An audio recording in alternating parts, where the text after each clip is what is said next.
I'm Feroz Shah, a physics lecturer. In today's lecture, we have to discuss the conceptual questions of chapter number 17, Electronics. Second year physics. Let me start. हमारा पहला question हमारे पास है कि question number 1 में है कि फर्ज करो हमारे पास एक ट्रांजिस्टर अगर आप लें तो उस ट्रांजिस्टर में आप जानते हैं कि 3 मटेरियल होते हैं। एक होता है एमिटर, एक होता है बेस और एक होता है कलेक्टर। तो ये क्वेश्चन नंबर 1 जो है it is about base and collector. आपसे ये पूछा गया है कि हर ट्रांजिस्टर में बेस थिन भी होता है और लिटिल डॉप्ड होता है, इसकी डोपिंग भी कम होती है, जबकि कलेक्टर का जो साइज है वो ज्यादा होता है। तो क्वेश्चन ये है कि ऐसा क्यों है, ऐसा क्यों होता है कि एक ट्रांजिस्टर में कलेक्टर पतला सा कम डॉप्ड और उसके अलावा कलेक्टर ज्यादा भी डॉप्ड होता है और साइज में भी बड़ा होता है। तो बहुत आसान सी बात है। इसमें क्वेश्चन ये है कि हमारे पास ये ट्रांजिस्टर है, तो अगर आप ट्रांजिस्टर के बेसिक स्ट्रक्चर को देखें, हमारे पास अगर ये इसमें इमिटर होगा तो बहुत पतला जो है ये बेस होगा और ये कलेक्टर इससे बहुत बड़ा होता है। और दूसरी बात यह है कि बेस में जो डोपिंग होती है वो डोपिंग भी बहुत कम होती है, लेकिन इसके बरक्स कलेक्टर में डोपिंग जो है वो बेस से कई गुना ज्यादा होता है। तो रीजन क्या है, व्हाट्स द रीजन? तो रीजन ये है my dear students, because collector is actually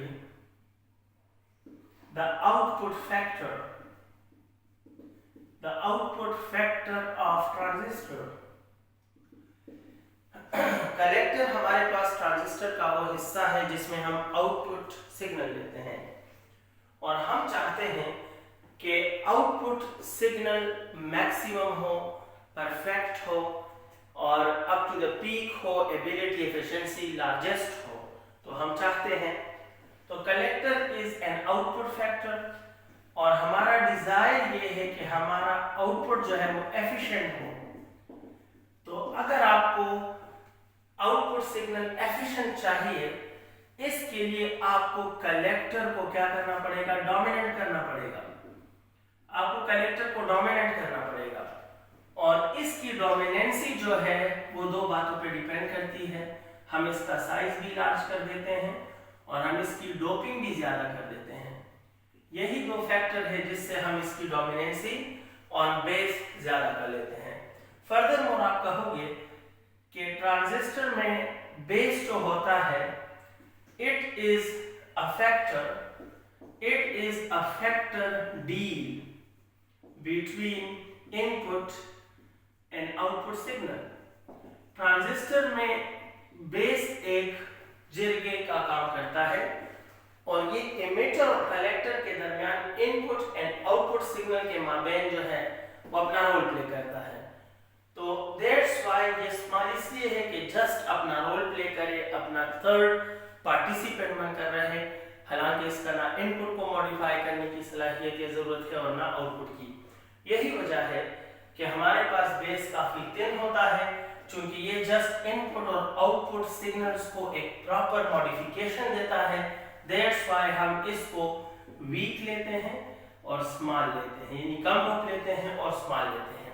last point, हमारे पास जो करंट आता है इमिटर से वो होता है इनपुट करंट।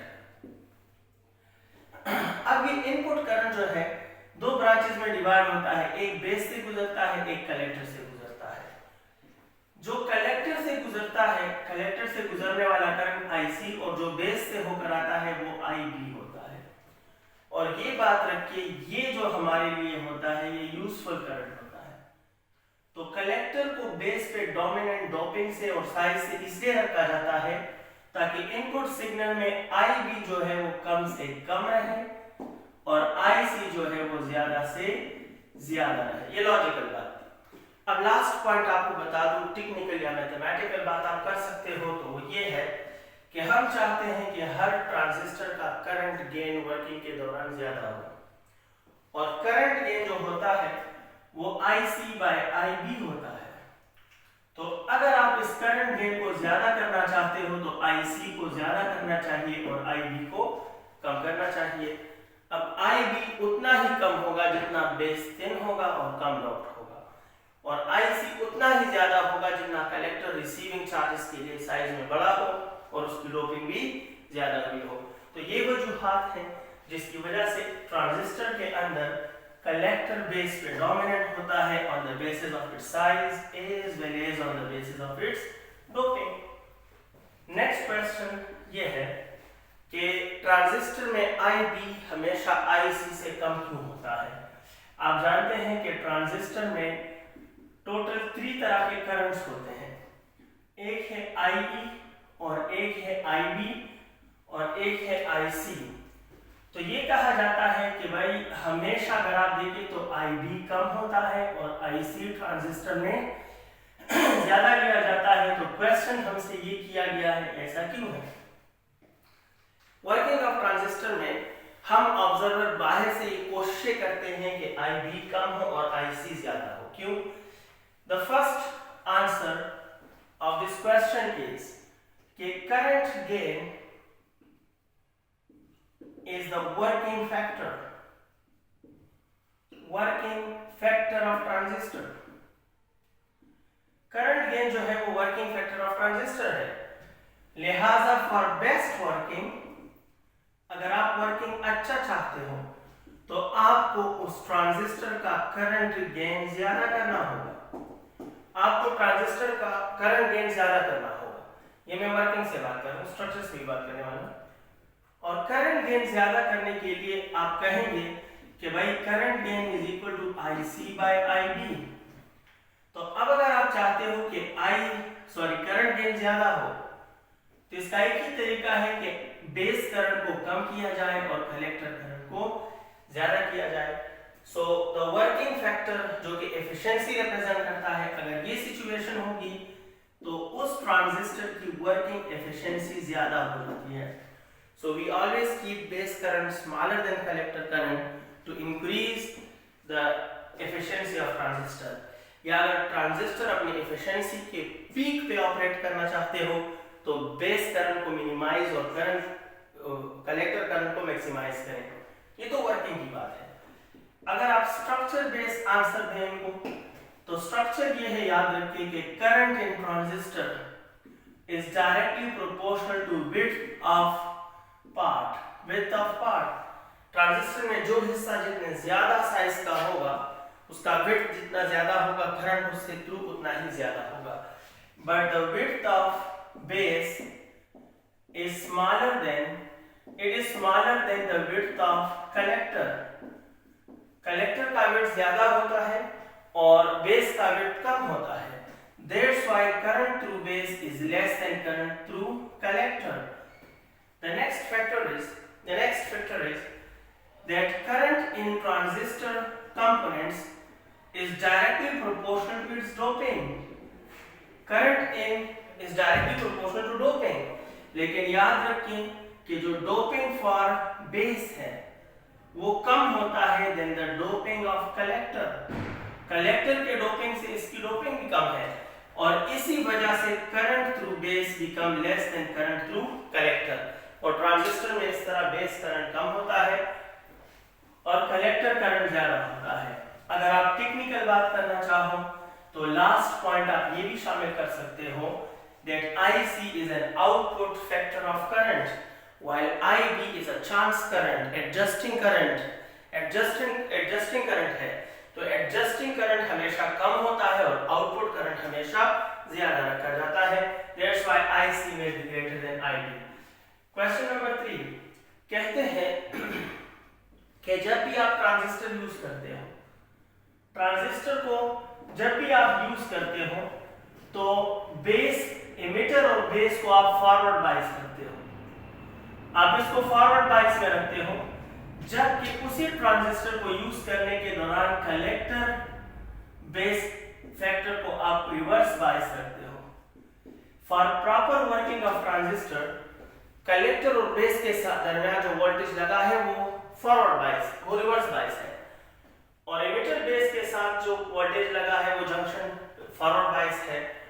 तो क्वेश्चन ये है कि ऐसा आप क्यों करते हो? हम दोनों प्रोवाइड कर लेंगे। फर्स्ट करो ये हमारे पास एक ट्रांजिस्टर है और ट्रांजिस्टर NPN ले लेते हैं, NPN ट्रांजिस्टर। एक बार फिर वही ट्रांजिस्टर ले लेते हैं और शॉर्टकट को एक्सप्लेन कर लेते हैं। ये फर्स्ट करो है N, ये है P और ये है N। अब इसके साथ एक वोल्टेज लगाते हैं। ये बेस आप जानते हैं, बेस एमिटर, ये एमिटर, ये बेस, ये NPN की जगह चाहे आप बेस एमिटर कलेक्टर भी लिख दो। तो एमिटर बेस कलेक्टर और ये है emitter base collector, emitter base collector. लेकिन NPN भी अच्छा था क्योंकि हमने ये लेना है कि फॉरवर्ड बायस देखना है और रिवर्स बायस को NPN या PNP के बाहर नहीं कर सकते। यही ट्रांजिस्टर है, मैं इसके साथ एक वोल्टेज इधर लगाऊंगा और एक वोल्टेज मैं इधर लगाऊंगा, दो वोल्टेज लगाऊंगा। इधर जो वोल्टेज लगाऊंगा और एक वोल्टेज मुझे इस तरफ लगाना पड़ेगा, दो वोल्टेजेस लगाना होंगे, यहां यहां दो, एक यहां एक यहां, हर ट्रांजिस्टर के साथ दो वोल्टेज। इस वोल्टेज को बोलते हैं एमिटर बेस जंक्शन वोल्टेज, इसको बोलते हैं बेस कलेक्टर या कलेक्टर बेस वोल्टेज। ऐसा करें कि इसको आप रिवर्स बायस में लगा दें। तो रिवर्स बायस का मतलब है ये N है, इसकी तरफ पॉजिटिव लगा दें और दूसरी तरफ आप नेगेटिव लगा दें, यानी नेगेटिव के साथ आप पॉजिटिव लगा रहे हो तो रिवर्स बायस लगा रहे हो। और इसको आप फॉरवर्ड बायस करें, कलेक्टर बेस को फॉरवर्ड बायस करें। तो फॉरवर्ड बायस मीन कि ये N है तो इसके साथ आप नेगेटिव लगा दें और ये साइड पर डेफिनेटली पॉजिटिव हो जाएगा। इसमें हमने क्वेश्चन के अपोजिट किया, यानी बेस और एमिटर का रिवर्स बायस और कलेक्टर और बेस का फॉरवर्ड बायस। इधर क्वेश्चन के मुताबिक लेंगे, ऐसा करें, इसको फॉरवर्ड बायस करें तो ये पॉजिटिव, ये नेगेटिव हो जाएगा और ये पॉजिटिव हो जाएगा बिल्कुल। और इस वोल्टेज को रिवर्स बायस करें, रिवर्स बायस मीन कि ये पॉजिटिव होगा ये नेगेटिव होगा। इतना आप जानते हो कि ट्रांजिस्टर के वर्किंग का टास्क ये होगा that collector current must be maximum और बेस करंट जो है वो क्या होना चाहिए, बेस करंट मिनिमम होना चाहिए। अब और से देखिए क्या हो रहा है। यहां पर एमिटर N टाइप है, N टाइप मीन के यहां सारे नेगेटिव चार्जेस हैं। तो आप देखिए ये पॉजिटिव इन नेगेटिव को बेस की तरफ जाने देगा ही नहीं। तो इट मीन कि एमिटर से गुजरने वाला करंट ऑलमोस्ट जीरो है और एमिटर का करंट इनपुट करंट होता है तो इनपुट करंट जीरो रहता है। इट मीन कि अगर हम एमिटर बेस जंक्शन को रिवर्स बायस करें तो इनपुट करंट ही डेवलप नहीं होता और ट्रांजिस्टर में इनपुट करंट डेवलप नहीं होता तो आउटपुट करंट आपको हाथ मिलेगा। इसीलिए माय डियर स्टूडेंट हम इसको रिवर्स बायस नहीं कर सकते। एमिटर बेस जंक्शन को रिवर्स बायस करोगे तो इनपुट करंट जीरो रहेगा, लेकिन यहाँ N टाइप है और इसके साथ ढेर सारे नेगेटिव है और फॉरवर्ड बायस कर रहे हो एमिटर बेस जंक्शन को फॉरवर्ड, तो ये नेगेटिव इस नेगेटिव को धक्का देता है कि जाओ शाबाश देखिए क्रॉस करो, करंट डेवलप करो और इस तरह इनपुट करंट शुरू हो जाता है और हमारे पास ट्रांजिस्टर सर्किट में इनपुट करंट जीरो नहीं होता और जब इनपुट करंट पैदा हो गया तो डेफिनेटली उम्मीद तो है कि हमें आउटपुट करंट मिल जाएगा और आउटपुट करंट भी जीरो नहीं होगा, दैट्स व्हाई हमारे पास वर्किंग आउटपुट मिलेगा। तो ये फॉरवर्ड बायस रखना ठीक है बिकॉज़ ये इनपुट करंट को जीरो नहीं करता और ये रिवर्स बायस करना गलत है क्योंकि इनपुट करंट को जीरो कर देता है। अब आते हैं नेक्स्ट चैप्टर में, आपने इसको फॉरवर्ड बायस किया तो फॉरवर्ड बायस मीन जनरल बात करते हैं। फॉरवर्ड बायस मीन कि फर्स्ट करो पहले तो इधर से चार्ज आएगा नहीं, चलो फिर भी अगर चार्ज आ गया और ये नेगेटिव चार्जेस N टाइप के इसने क्रॉस कर लिए तो देखो ये नेगेटिव जब बेस में आएगा तो आपका फॉरवर्ड बायस का नेगेटिव इसको कलेक्टर में आने से रोकेगा, रिपेल करेगा। ये इस नेगेटिव से कहेगा कि खबरदार आगे मत आना और आप जानते हैं कि आउटपुट तो आपको कलेक्टर पे मिलता है तो पहले तो यहां से करंट जाएगा ही नहीं। चलो फर्ज कर लेते हैं कि कुछ ना कुछ करंट इत्तेफाक से या बैरूनी इमदाद से चला गया, वैसे ही फर्जी बातों में चला भी गया तो फिर ये उसे अपोज करता है कि तुम तो आ नहीं सकते, अब एक आगे तो मैं जाने नहीं दूंगा। तो ये इस नेगेटिव को इसी फैक्टर से वापस कर देगा, ये पॉजिटिव नेगेटिव को इस तरफ खींचेगा और ये इस तरफ इसको लेके आएगा, लेकिन कलेक्टर चैम्बर की तरफ नहीं जाने देगा और आउटपुट भी आपके लिए पॉसिबल नहीं होगा। तो इधर से रिवर्स बायस इनपुट डेवलप होने नहीं देता और ये फॉरवर्ड बायस फिर इनपुट को यूज होने नहीं देता। जो इनपुट फर्स्ट करो आगे वो यूज नहीं हो सकता। अब इस तरफ आते हैं, ये फॉरवर्ड बायस हो यानी base cut emitter junction, forward bias तो इनपुट डेवलप हो गया। अब जब इनपुट डेवलप हो गया तो ये नेगेटिव इस बेस में इंटर हो जाएंगे। ये नेगेटिव चाहते हैं कि इधर से गुजर जाए, लेकिन आपका इधर स्ट्रॉन्ग पॉजिटिव इनका इंतजार करता है कि तुम्हें इधर नहीं जाना और तुम में से ज्यादा को इधर आना है, बिकॉज कलेक्टर है और यहाँ हमें कलेक्टर से क्या चाहिए, आउटपुट चाहिए। तो ये forward bias current input develop करता है और ये रिवर्स बायस उसी इनपुट करंट को आउटपुट चैम्बर में लाने पर मजबूर करता है। यही वजह है कि during proper working of transistor ये जरूरी अमर है कि आप बेस और एमिटर जंक्शन को फॉरवर्ड बायस करें और कलेक्टर और बेस जंक्शन को रिवर्स बायस करें, तो इनपुट डेवलप भी होगा और आउटपुट चैम्बर में उसकी ज्यादा निगाह जाएगी भी और आप ट्रांजिस्टर के फायदों से लुत्फानंदोज होते रहेंगे। हमारा नेक्स्ट क्वेश्चन है जनाब 4। क्वेश्चन नंबर 4, एनपीएन और पीएनपी ट्रांजिस्टर के वर्किंग में क्या फर्क है। एक एनपीएन ट्रांजिस्टर है और एक पीएनपी ट्रांजिस्टर है। आपसे कह रहे हैं कि इन दोनों ट्रांजिस्टर्स के वर्किंग में फर्क क्या है। तो भाई सीधी सी बात है कि द वर्किंग ऑफ ट्रांजिस्टर, अभी हमने पिछले शॉर्ट क्वेश्चन में 3 में हमने एक्सप्लेन किया कि the proper working of transistor implies that emitter base must be forward bias and collector base must be reverse bias. ये it is the demand of proper working of transistor. It is the demand of proper working of transistor. ठीक है। अब जब material NPN और PNP है तो आप अगर गौर से देखें ये दोनों ट्रांजिस्टर एक दूसरे के अपोजिट हैं, ये एक दूसरे के अपोजिट हैं। बस फर्क सिर्फ ये है कि ये फॉरवर्ड और रिवर्स बायस प्रोवाइड करने में आपने पोलैरिटीज उल्टा लगानी है।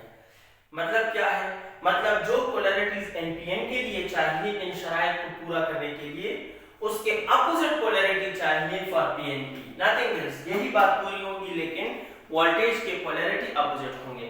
मैं सेंटेंस से कहता हूं कि during working of PNP and NPN transistors, only biasing polarities are opposite. Only biasing polarities are opposite. सिर्फ एक फर्क है कि बायसिंग पोलैरिटीज अपोजिट है, यानी एनपीएन में जहां वोल्टेज की पॉजिटिव पोलैरिटी लगेगी, पीएनपी में उसी जगह पर नेगेटिव पोलैरिटी लगेगी, और एनपीएन में जहां नेगेटिव पोलैरिटी लगेगी वहां पीएनपी में पॉजिटिव पोलैरिटी लगेगी। ये एक यूज हो गया, एक डिफरेंस हो गया। ड्रा भी कर देता हूं।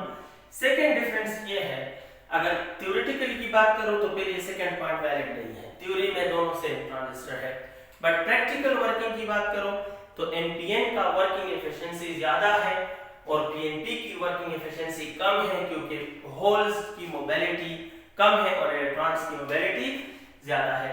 तो सेकंड पॉइंट में आप कहोगे कि एनपीएन का जो वर्किंग है वो फ्लो ऑफ इलेक्ट्रॉन्स पे डिपेंड करता है, लेकिन पीएनपी का जो वर्किंग है इसका वर्किंग जो है वो होल्स पर डिपेंड करता है। और फिर कहें कि प्रैक्टिकली द मोशन या mobility of holes is less than mobility of electrons. Electrons की मोबिलिटी ज्यादा और होल्स की मोबिलिटी कम होती है, और एफिशिएंसी मोबिलिटी के साथ डायरेक्टली है। तो efficiency of PNP is less than efficiency of NPN.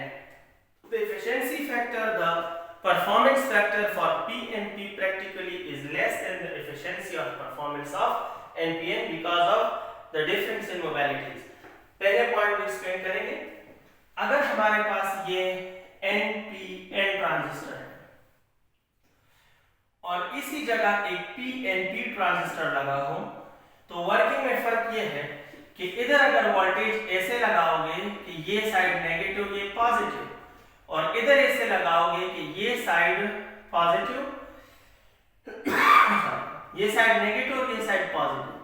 अगर एनपीएन इन वोल्टेजेस पे इस तरह काम करता है तो उसी जगह वही पीएनपी फिर ऐसे काम करेगा कि इसका ये वोल्टेज अपोजिट इस तरफ पॉजिटिव इस तरफ नेगेटिव, देखो पोलैरिटी अपोजिट, और ये वोल्टेज भी इसके अपोजिट होगा, इस तरफ पॉजिटिव होगा और इस तरफ नेगेटिव, यानी सिर्फ वोल्टेज की पोलैरिटीज अपोजिट है। आप देखो तो दोनों जगहों पे वोल्टेज की पोलैरिटी अपोजिट है, बाकी वर्किंग बिल्कुल सेम रहेगा।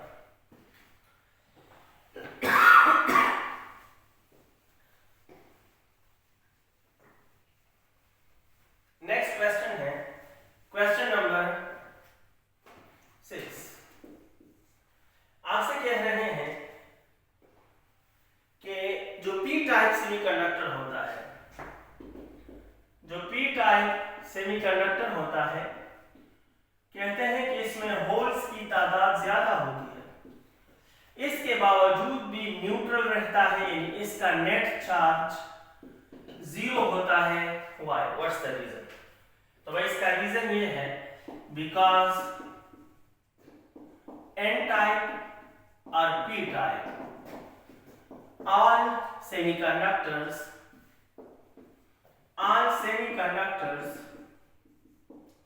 possess same number of protons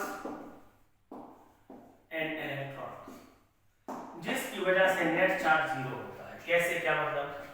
ये एक सेमीकंडक्टर है, ये इसके अपने एटम्स हैं, और फर्ज करो हर एटम में 2 proton 2 electron, 2 proton 2 electron, 2 proton 2 electron, 2 proton 2 electron, फर्जी कह रहा हूं। तो प्रोटॉन न्यूट्रॉन की तादाद इक्वल है और इस वक्त इनका नेट चार्ज क्या है? 0 है, नेट चार्ज 0 है। फिलहाल ये इंट्रिंसिक है।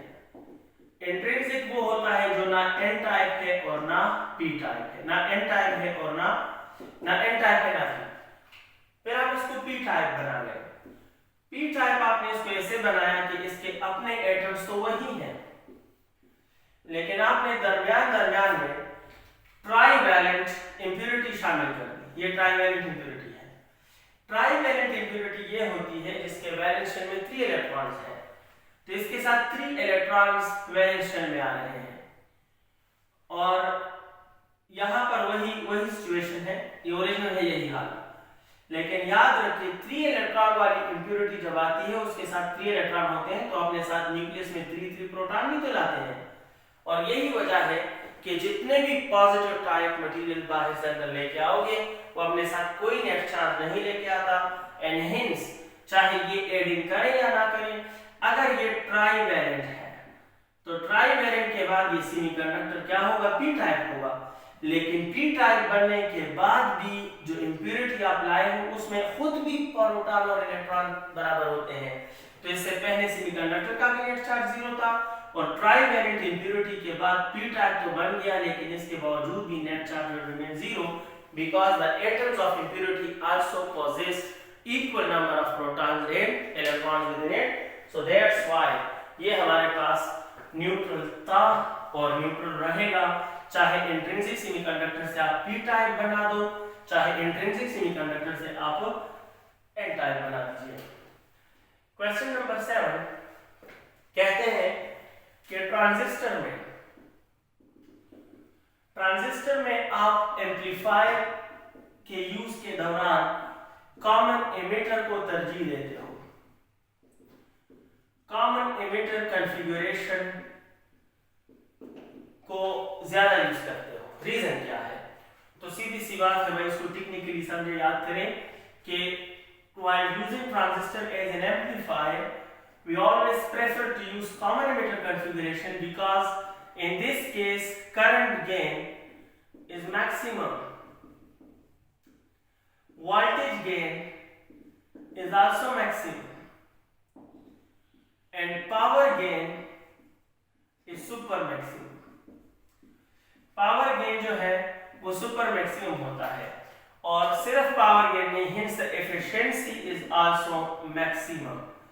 और ट्रांजिस्टर जो है कॉमन इमिटर कॉन्फ़िगरेशन के दौरान ट्रांजिस्टर को जब एम्पलीफायर के तौर पर इस्तेमाल करोगे तो the rate of amplification maximum होती है।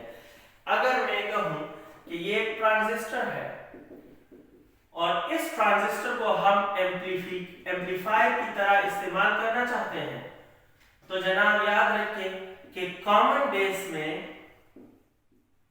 जो एम्पलीफिकेशन होती है वो लेस होती है देन कॉमन कलेक्टर।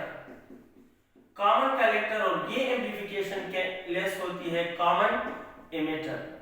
तो चूंकि कॉमन इमिटर की एम्पलीफिकेशन स्ट्रेंथ सबसे ज्यादा होती है, यही वजह है कि हम ट्रांजिस्टर को जब एम्पलीफायर के तौर पर इस्तेमाल करना चाहते हैं तो वहां सर्किट में हम कॉमन इमिटर कॉन्फ़िगरेशन को प्रेफर करते हैं एज कंपेयर टू अदर्स।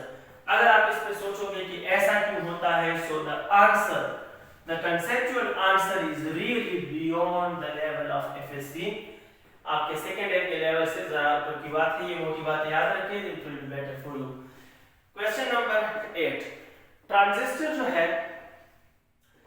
ये ट्रांजिस्टर, क्वेश्चन नंबर 8 कहता है कि ट्रांजिस्टर, इसका स्टेटमेंट ध्यान में नहीं आ रहा, देखते हैं स्टेटमेंट चेक करके आता हूं। स्टेटमेंट जो है हमारे पास, transistor current amplifier device.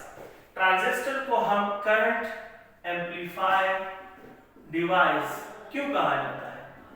Why we say that transistor is a current amplifier device? Current amplifier device है ट्रांजिस्टर क्यों? भाई कैसे कह सकते हो? पहले आप ये तो सोचें कि करंट एम्पलीफायर का मतलब क्या है। करंट एम्पलीफायर का ये मतलब होता है कि एक ऐसा डिवाइस जिसमें अगर आप इनपुट सिग्नल दें और इनपुट करंट का एम्पलीट्यूड जो है, इनपुट करंट का एम्पलीट्यूड कम हो, लेकिन उस डिवाइस से आउटपुट सिग्नल जब बाहर निकले तो आउटपुट सिग्नल का जो एम्पलीट्यूड है वो एम्पलीट्यूड काफी ज्यादा हो, आउटपुट करंट का एम्पलीट्यूड ज्यादा हो। The device is called current amplifier, और ट्रांजिस्टर भी इस डिवाइस की तरह काम करता है। हम कैसे कह सकते हैं या क्यों कहते हैं कि it is a current amplifier? इसकी वजह यह है कि जब हम एक ट्रांजिस्टर लेते हैं, ये चेक हुआ है, ये प्रूफ हो चुका है एक्सपेरिमेंटली, ट्रांजिस्टर लेते हैं बेस इमिटर बेस कलेक्टर, और हम जानते हैं कि इधर एक वोल्टेज कनेक्ट होता है V1 और इधर एक वोल्टेज कनेक्ट होता है V1 और V2।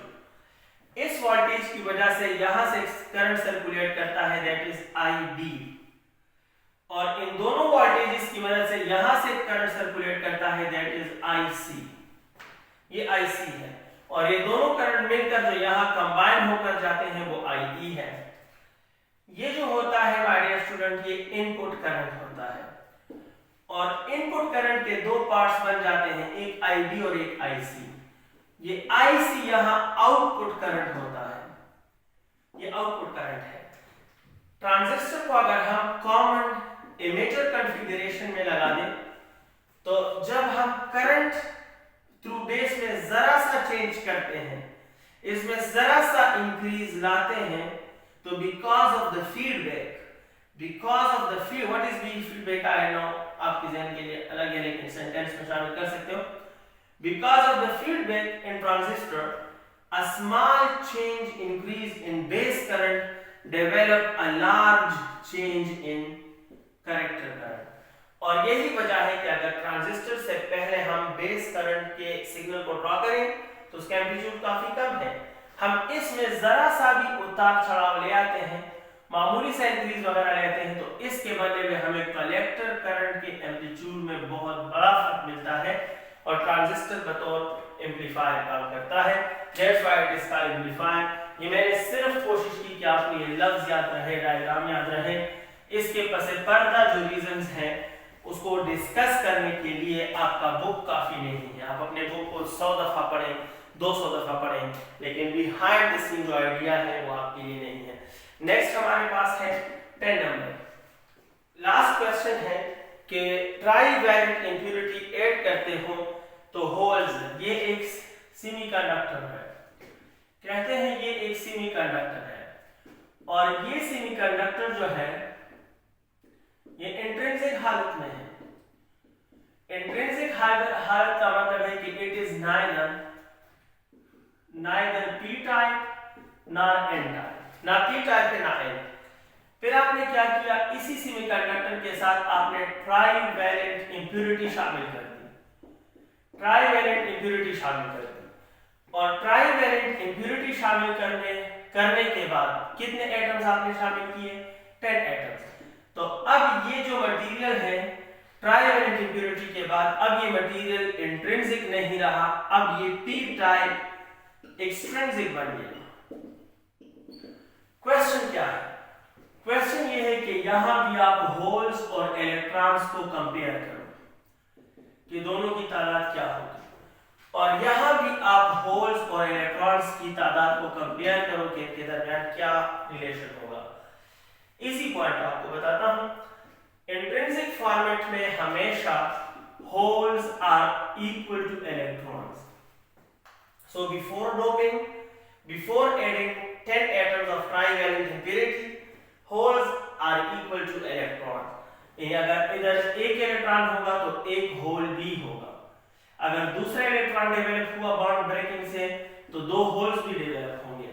अगर इसमें n नंबर ऑफ इलेक्ट्रॉन्स होंगे तो n नंबर ऑफ होल्स होंगे। लेकिन याद रखें कि ट्राईवैलेंट इंप्योरिटी का हर एटम, ट्राईवैलेंट इंप्योरिटी का हर एटम, इसका हर एटम अपने साथ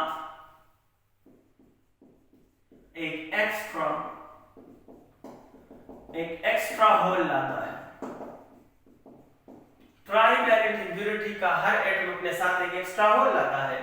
तो आफ्टर एडिंग ट्राईवैलेंट इंप्योरिटी, जो पी टाइप मटेरियल है, फिर होल्स और इलेक्ट्रॉन्स इक्वल नहीं होते, बल्कि holes is equal to electrons plus atoms added, atoms added, trivalent atoms added. ये इक्वेशन काम करता है। तो फिर आप कहेंगे कि यहां जो होल्स की तादाद होगी उधर लिखोगे इक्वल टू इलेक्ट्रॉन, यहां कहोगे इलेक्ट्रॉन्स प्लस कितने एटम्स ऐड किए हैं, 10। सो इलेक्ट्रॉन्स प्लस 10। यानी अगर इसमें 1 इलेक्ट्रॉन होंगे, लिस्ट बना ले इससे, इस केस में अगर इसमें इधर लिस्ट बनाओगे तो अगर 0 electron 0 hole, 1 electron 1 hole, 2 electron 2 holes and so on. Before doping ये हालत है। आफ्टर डोपिंग यहां जो बिहेवियर होगा वो ऐसा होगा कि अगर यहां 0 इलेक्ट्रॉन होंगे तो 10 होल्स होंगे, बिकॉज इलेक्ट्रॉन्स प्लस 10 होल्स। अगर यहां 1 इलेक्ट्रॉन डेवलप हो गया तो यहां 11 होल्स होंगे। अगर यहां 2 इलेक्ट्रॉन डेवलप हो गए तो यहां पर होंगे 2 प्लस 10 मीन 12 होल्स। अगर यहां 4 इलेक्ट्रॉन डेवलप हो गए, फर्ज करो इधर 4 बॉन्ड ब्रेकिंग से 4 इलेक्ट्रॉन बन गए तो 10 होल्स पहले से थे और बॉन्ड ब्रेकिंग से 4 होल्स और मिल जाएंगे तो ये 14 holes and so on. So हमेशा holes will be equal to electron plus number of added atoms. Good luck dear students, अल्लाह हाफिज।